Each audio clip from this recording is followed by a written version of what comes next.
Hey everyone, welcome back to Profitable Franchisees. I'm your host, Tracey Leak. This is the podcast where we bring some powerful strategies and stories to help you to be a more profitable franchisee.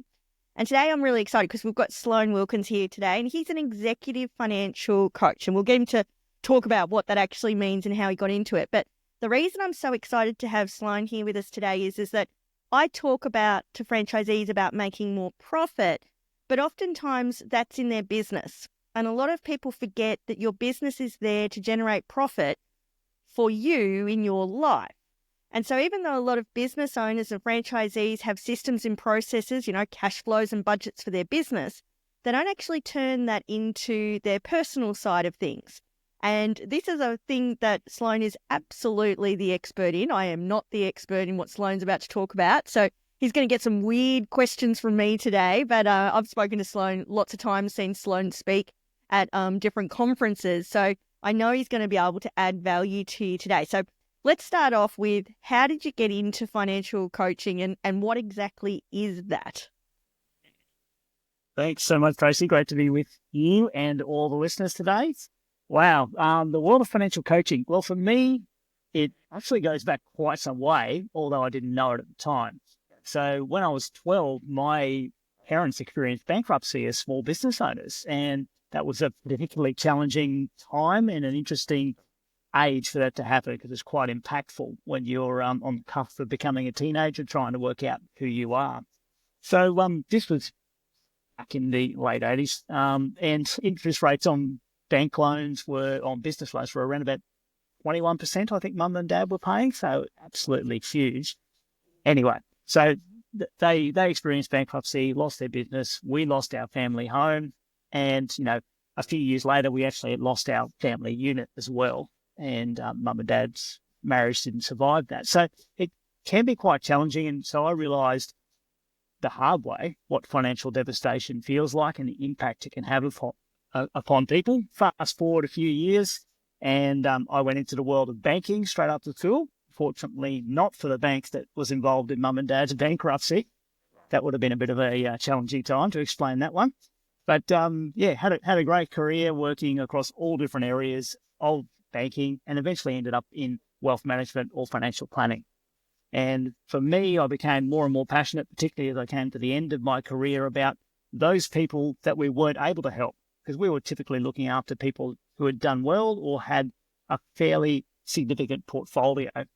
But what about the other people, and how might we help them? So I was pushing with the organisation I was with to jump into financial wellbeing, and we had some pretty advanced plans there, but then a little thing called COVID came along, and that was the end of that.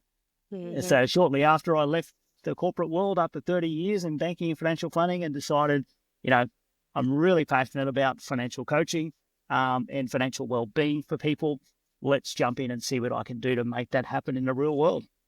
I think I like that term, financial well-being. It makes it there. And, this is, if you didn't work out, this is part of the reason why I wanted Sloan on, because he actually understands from a personal experience. Because many people forget, franchisees are small business owners. There's 2 million small business owners in Australia. And people forget that, profit, when we talk about profit, it's not just sitting like Scrooge McDuck in a vault of money. Profit is, paying your mortgage and your kids' education and putting groceries on the table, but also making sure you're setting yourself up for life, because it's really hard as a business owner.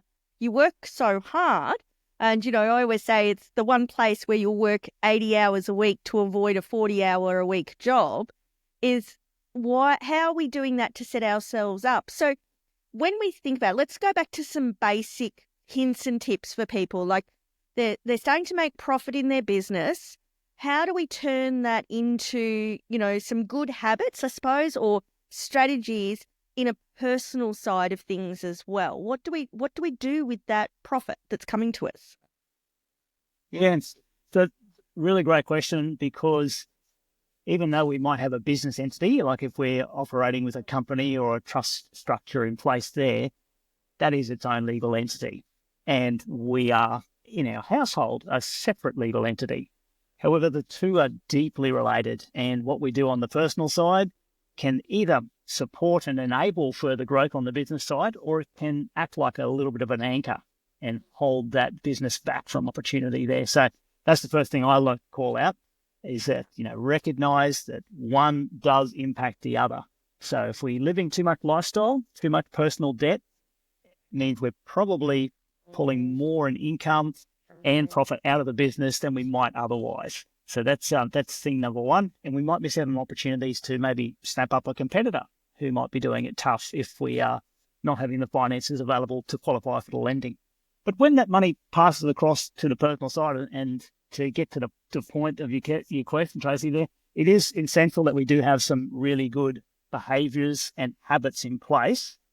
And that's so important, because around about 80% of our success in personal finance will come from the things that we do and not what we know necessarily. So it's good to be aware that we don't have to have a finance degree or be an investment guru to do well with our personal finances. So big relief for everyone out there. It comes down to those daily, weekly, monthly habits of what we've got going on. So happy to talk more about that, because I love the fact that all those small actions that are seemingly sometimes even so small you might dismiss them as being worth the while, they are the things that actually end up being powerful. Everything big that's ever happened in the world or been achieved all comes about through small actions accumulated together. I think that's where I'd love to go with you, actually, Sloan, is talking about what are some of those habits that we put into place. And, you said you don't need a financial degree or a financial plan. You don't even need to have been good at maths at school to actually be really good with your finances and understanding that. So what are some of the habits you need to get into personally to actually start setting yourself up financially? The first one I'm going to go to is really important, but it might be not on everyone's favourite list. And I've got my own term for it. I like the term spending plan, and that's my preferred term for what might otherwise be called a budget. And, I used to say that, budgeting's a little bit like Brussels sprouts. We know that it's good for us, but maybe we're still not excited about the idea. So it is something, regardless of whether your income is fairly normal or it's growing rapidly or it's been locked in at a high level, budgeting's still very relevant for all of us, because it puts you in the driver's seat. Without that, we are really reacting and responding. We're not being on purpose. And whether it comes to our own finances or profit in our business, we do need to be purposeful and intentional rather than hoping that things will happen. We need to be the catalyst for ourselves. And the spending plan is just the story that we give to our money for the actions we'd like it to perform for us.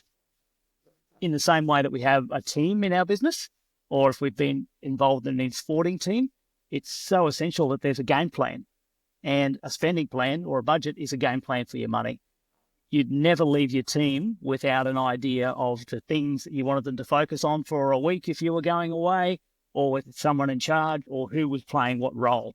If we did, it would be more good luck than good management if we happen to achieve some great outcomes. So we need to set ourselves up for the success in the same way that we do with our team.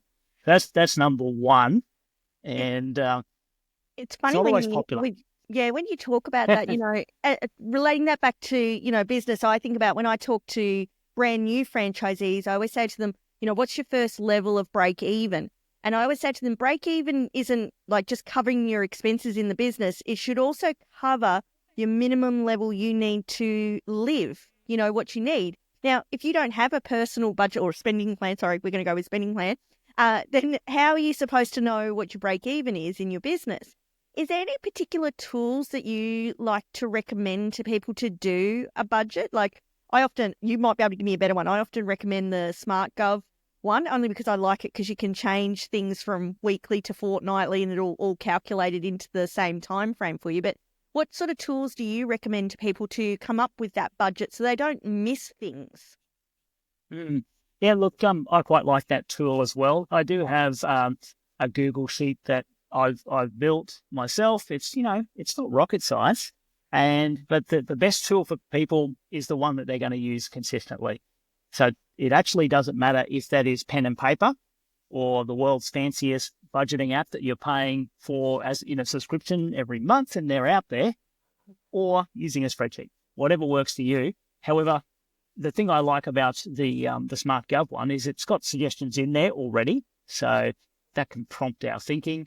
I would say use something like that because it allows you to fill in different categories, but also jump into your transactions of the last 2 months, 3 months, whether that's on your credit card or in your transaction account. It's a great way to be able to be reminded of what might be there that you should have a budget for.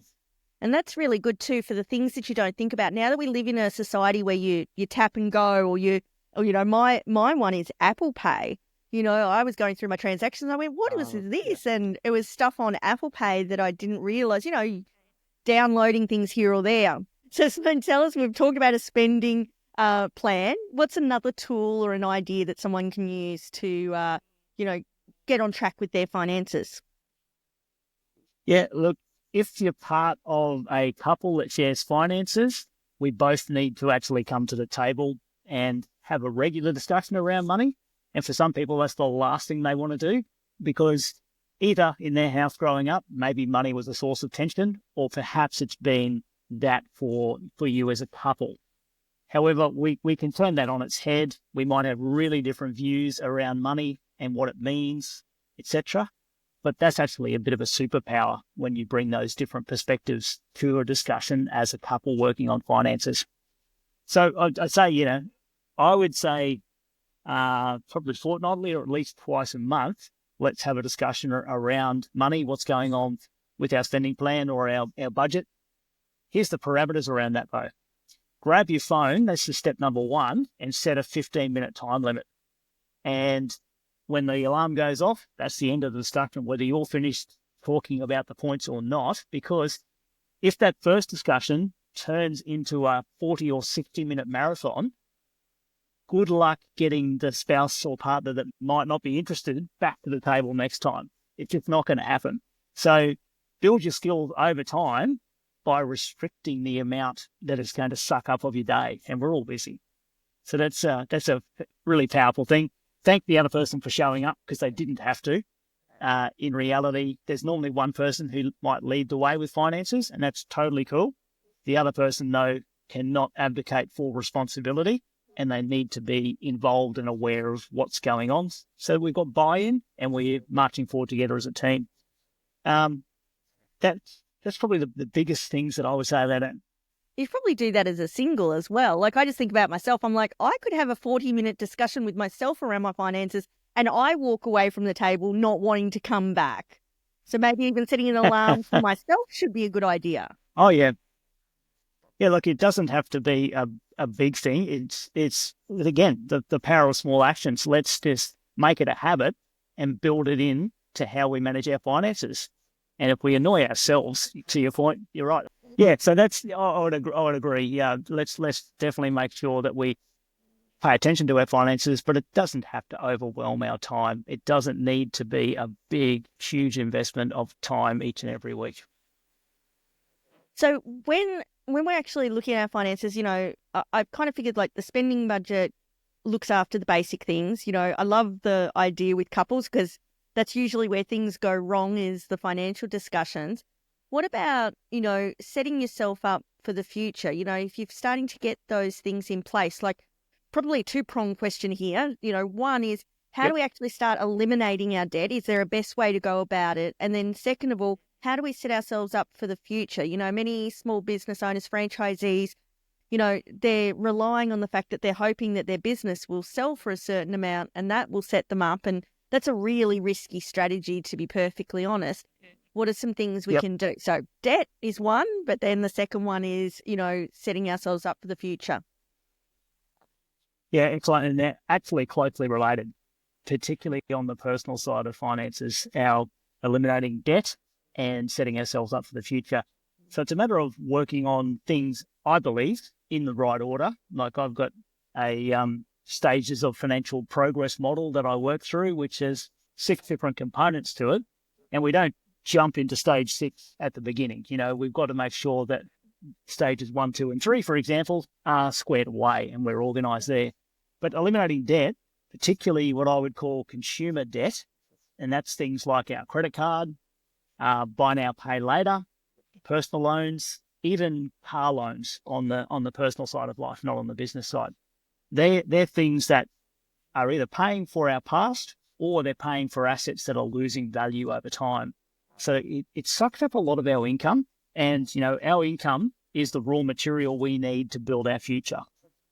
So if too much of that's going out the door in either lifestyle or debt payments that aren't particularly productive, like those I've described there, then there's not much around to build that future. And yes, in that circumstance, you're depending on, gee, I hope I can grow and sell this business in the future. So that's definitely something to avoid as a strategy. But how do you eliminate debt? Well, we've already talked about a spending plan, so you're in control of your money now. That's great. We need to be aware of which debts we're trying to get rid of. And so I would use an approach that's called the debt snowball, and that lines debts up from smallest to largest and attacks them in that order. And why it works is it's very, very focused on building momentum and on giving us behavioural evidence that we can make this happen. So we of course need to pay the minimum on everything. That's our responsibility. So we do that across the board, but then we target every single extra dollar we can at that smallest debt or that smallest bill first, knock that out of the way. Then we roll all that repayment power over to the next one, which means that as we go, we're gathering repayment power because we're picking up what we're already using on the smallest plus the minimum on the next one. And so that grows, hence the snowball metaphor there for that. So it's a really powerful way of knocking them out. And so by the time you actually get to deal with the larger ones, you've got quite a chunk of money that you're throwing at these debts each and every month. And that's the part that frustrates people, is without a plan or a structure like that, it can feel like, oh, this is never going to happen, so why would I bother? So that's part one of that answer there on how to eliminate debt. Part two, which actually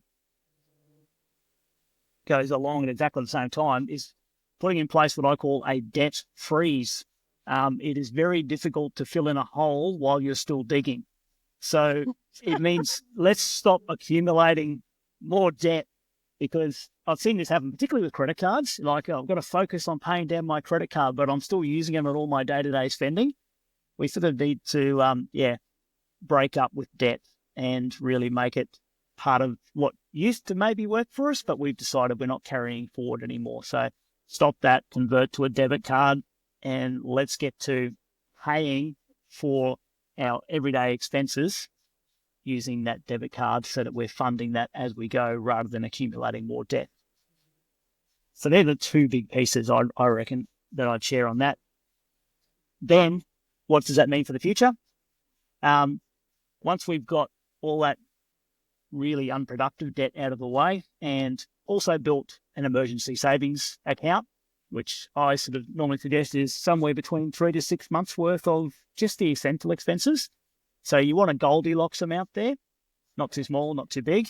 Otherwise, it takes too long to build, or it's not going to be fit for purpose, because what that does, having that there, gives us enormous peace of mind. And we can break that connection between, unexpected event or emergency crops up. And if I don't have the cash to deal with it, what am I going to do? I need to reach for that credit card or some other form of debt solution. So we need to break that connection, and you become your own bank when you've got those emergency savings set aside, which I love. So once that's done, we've got a really strong foundation available, and then we're jumping into future, which could be saving for a home deposit, depending on where we are in life, or if we're already in our own home, we're working on 3 core elements of create your future. First of those is, adding more to our retirement savings, which sometimes for small business owners can be neglected, and they feel like they're playing a bit of catch up. That's totally okay. You can get there. So we're doing 3 things at once, focusing on retirement savings. We're thinking about what we might need to have set aside or to save for with regards to our children's future. And that's different depending on their age. Could be education, could be funding for a wedding, could be a small contribution of some sort towards their home deposit for themselves. And finally, if we've still got our own mortgage around, so this is for our home, not an investment property, how do we accelerate intelligently the repayment of that? So we do those three things at once, and really with the home loan, we can save tens of thousands in interest and years off our home loan with some really simple approaches that are, just once again, super effective. So that's the stuff. If we're debt-free and we're building our retirement nest egg and we're taking care of the kids, we can feel pretty comfortable each and every month that we are taking some great strides in the right direction. Yeah, I find a lot of franchisees, business owners, I've heard this so many times over the last 20 years, when they make extra profit, they go, oh, I'm going to reinvest that back into my business. And I often say to them, that might not actually be the smartest thing to do. Like, you've got this profit, maybe it's time to strip the profit out of your business and go put it into something that's, safe and secure. And especially if you've got debt, it would be probably smarter to pay off the debt first, right? Yeah, on the personal side, because very little of that's going to be deductible. If you've got an investment property, well, that's going to be tax deductible for you. But certainly your credit card or your personal loan for that trip to Bali, that's not going to be tax deductible for you, and at pretty high rates. So let's get that out of our life and keep it there. So we've talked about having a spending plan at home, personally. Would it be smart to have a plan for your profit? Like, what's the profit plan? Yeah, absolutely. And in fact, there's a whole methodology that's built out there around this, which I personally love. Yeah, called the profit first approach. And what it's really coming from is the author/speaker is a guy by the name of Mike Michalowicz, which I'm not going to spell for you, but you'll find it fairly easily. He's an American guy and really was very successful in businesses before failing fantastically a couple of times and wondering why that was going on and where on earth was this profit that the accountant kept showing him on the profit and loss statement. He worked out he needed to transform his business from being a cash-eating monster to a money-making machine. And what that looks like is turning the standard accounting formula on its head. Not that we do our books differently, but the standard accounting formula is we take sales, less our expenses, and hopefully there's some left over that we call profit. Instead, let's take our profit up front. So we go sales less our profit allocation, which can start off really small, equals the amount that we have left to deal with sales. And what that does is move profit up front, so it puts profit first. And when you think about it, and as we talk, we are, on the cusp of December. So plenty of people will be thinking about in the new year what their goals are and those New Year's resolutions, etc. We would never say this year I'm going to put my fitness last, or I'm going to put my family and my relationship last this year. We think about what we want to move up front because it's important to us. So therefore, why don't we do the same with profit in our business? And the allocation and the idea there is, yes, start small. Like you may want to get to 10 or 15% profit that you're taking religiously from your business, but to go there on day one is a bit of a challenge. You might start with 1 or 2% and then gradually build that over time. Because if we're taking 1 or 2% out of our top line revenue to be able to allocate towards profit, if we can't make the business run on 98% of the operating of the revenue that we've got, there's something else wrong with the business there if we need 100% of that. So it's about being on purpose, actually setting a goal, having a separate account where we allocate that. And what should we do with it once we get it is at the end of every quarter, well, the recommended approach is take 50% of that and enjoy it. Leave the other 50% there that builds up over time, and then we add more to it. And eventually, that also becomes a way that we can accumulate our own emergency savings for the business. It's because that will grow over time, even though we're taking 50% each and every quarter to enjoy. It starts to be a very on-purpose and obvious reward for us running the business and putting in all those crazy hours that everyone does out there. So there's a lot more to it than that. But yeah, like all good things in life, if we want to do well or improve the results we're getting, we need to give focus to a particular area. What I love most is you've been able to give us some really practical things like, setting up a separate bank account. I tell clients all the time, set up an account for your tax management. Well, why not set up an account for your profit? Put it aside. Yeah, and it makes it really visible. And what it does also is when we've got a tax account for our GST and, pay-as-you-go tax, etc., and we've got a profit account, it's not all sitting in one big bucket, which is what happens with a lot of business owners, and I've been there myself in the early days, is the account looks super healthy because a lot of invoices have come in. And then we can get a little excited and a little lackadaisical with our spending, thinking, okay, well, I've got some extra money here. Let's bring on some marketing or, buy that new laptop, etc., without realizing that's got tax money in there and probably my profit money. So by setting those aside, it keeps it separate, a little bit out of sight, out of mind, and it forces us to realize that what's left in that operating account, that is the true amount of money that we've got there to run our day-to-day operations. So let's focus and be careful. I just want to change tact a little bit here because you do something unique that when I first started talking to you, I went, oh, I love that. You actually also work with business owners who actually want to help their team to be more financially secure. Tell us a little bit about how that works, where you're working for the business owner, but you're working with their team, and why do they do that, and what sort of results have you seen by that happening?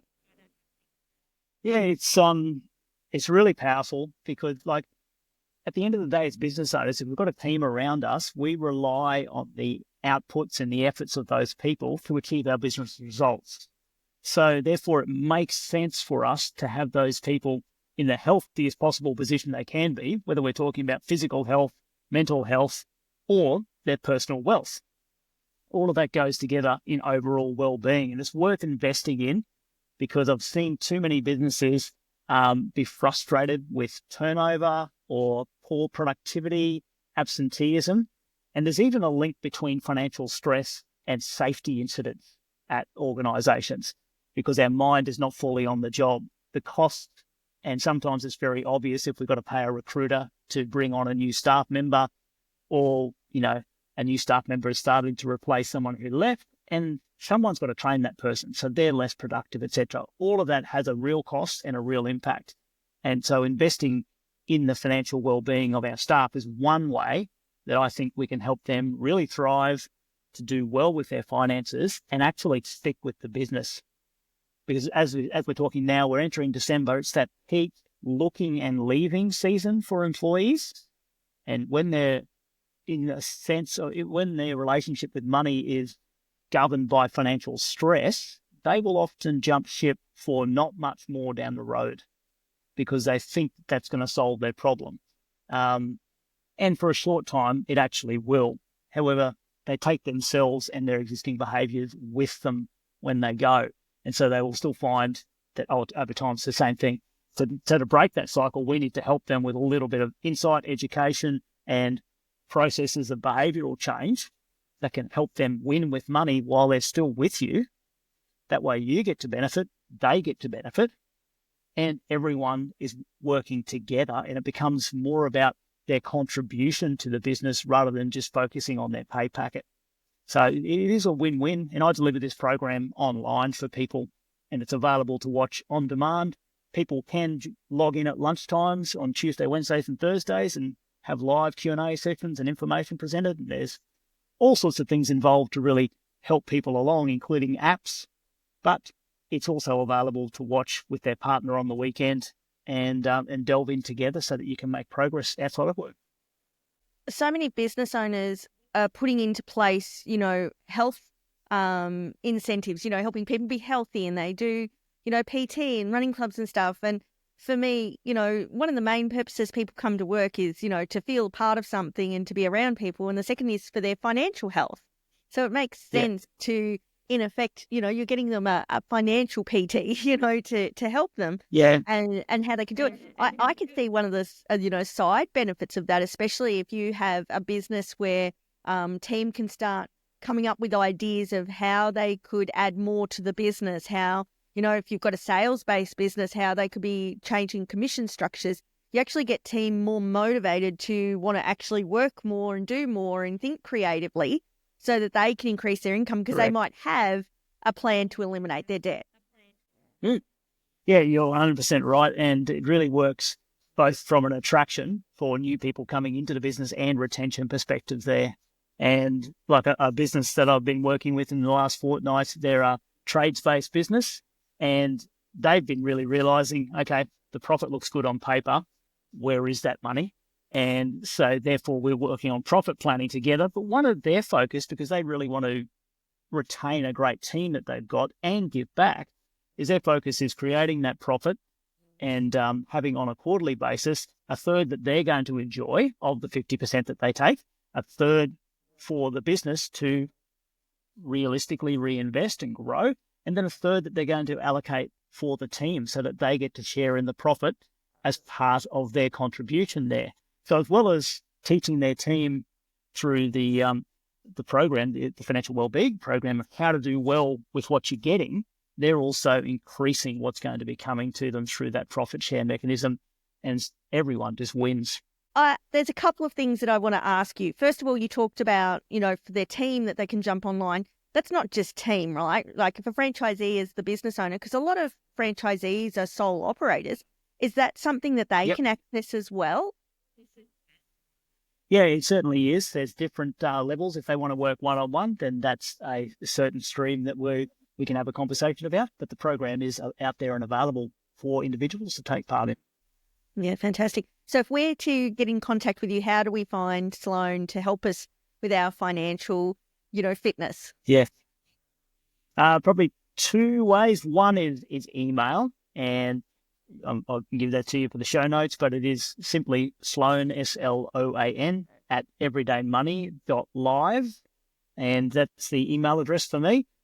But I'm easily found on LinkedIn in particular. And just by searching with my name, Sloan Wilkins, there's only one of me there. You should be able to find me relatively easy. And it's a great way to connect. And I share lots of insights and information there that are really, I hope, helpful. It's always good when you have a bit more of a unique name. It's easy for people to find you. The same thing. Now, it does mean I need to behave myself everywhere I go, though, Tracey. So that's probably a good thing, I think, also. I've heard you speak at conferences. So anyone who's listening saying, hey, this is something our franchisor should, are you still open to speaking at conferences? I'm just saying this. Are you okay to speak at a conference? Yes. I love getting up there and interacting with the audience. It's great fun. Yeah. So if you're thinking of your next conference and you're like, yeah, this would be a great topic, Sloan can talk about, the 6 stages of going through your finances, talking about some of the stuff we've talked about here today. So just reach out to him. Thank you so much for joining us. I think there was some really practical tips and hints in there to help us, even with the mindset of turning it from a budget that nobody really likes that word into that spending plan. I love the debt elimination stuff because I had been taught that you should pay off the thing with the highest interest on it first, but I love that snowball effect of how much quicker. Wish you'd told me about that about 20 years ago. That would have been good.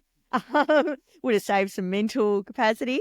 But thank you so much for joining us. If anyone has any questions or you want us to bring Sloan back, just, send me a message and let me know, because I'm sure there's a stack more we could talk about. But I think this is really important in your business, that as you become more profitable in your business, that you actually use that to be a more profitable person in your personal life as well. And you're setting yourself and your family up.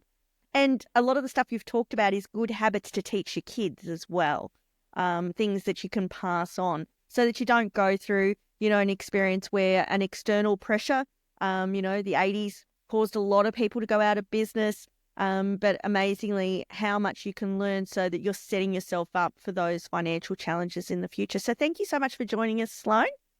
As always, everybody, if you want the accompaniment to the podcast is the Franchisee Profit Pulse newsletter. So just head over to my website, traceyleak.com. You can also find me on LinkedIn. I'm hanging out there as well. But thank you so much for joining us and sharing so freely with us to help us all, get our finances into control. Wonderful. Thank you very much. It's a pleasure to talk to everyone.